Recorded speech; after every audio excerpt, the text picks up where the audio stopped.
আল্লাহ তাআলা অত্যন্ত দয়ালু। তিনি বান্দাদের প্রতি অসীম মমতা, ভালোবাসা ও ক্ষমাশীলতা প্রদর্শন করেন। তবুও কিছু আচরণ আছে যা আল্লাহকে অসন্তুষ্ট করে।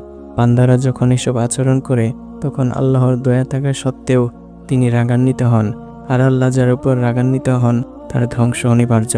আল্লাহ তাআলা বলেন, তার উপর আল্লাহর ক্রোধ রয়েছে এবং তার জন্য রয়েছে জাহান্নাম। আসুন জেনে নেই কোন কোন লক্ষণ প্রমাণ করে আল্লাহ আপনার প্রতি অসন্তুষ্ট। ১. অন্তর কঠিন হওয়া।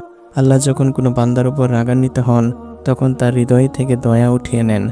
দিনের পর দিন পাপ করে অনুতপ্ত না হওয়া, পাপ করাকে স্বাভাবিক মনে করা, ধর্মীয় কাজকে অপ্রয়োজনীয় মনে করা, অন্যের দুঃখ কষ্ট দেখে সহানুভূতি না থাকা, মানুষের সঙ্গে খারাপ আচরণ করা, এসব লক্ষণ দেখা গেলে বুঝতে হবে তার অন্তর কঠিন হয়ে গেছে এবং আল্লাহ তার প্রতি রাগান্বিত।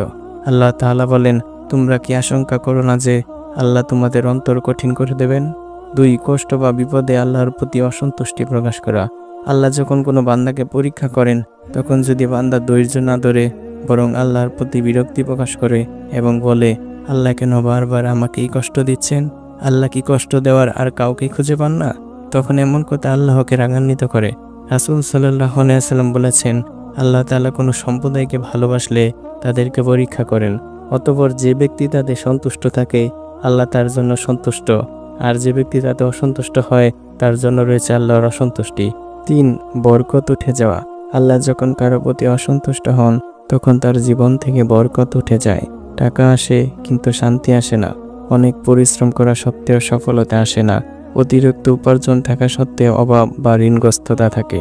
সময় আছে কিন্তু কাজে লাগে না। ইবাদতের জন্য সময় বা শক্তি থাকে না।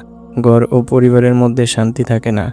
রাসূল সাল্লাল্লাহু আলাইহি ওয়াসাল্লাম বলেছেন, যে ব্যক্তি দুনিয়ার প্রতি অতিরিক্ত আকৃষ্ট হয় আল্লাহ তাকে তার কামনা অনুযায়ী ব্যস্ত রাখেন কিন্তু তার অন্তরে শান্তি দেন না।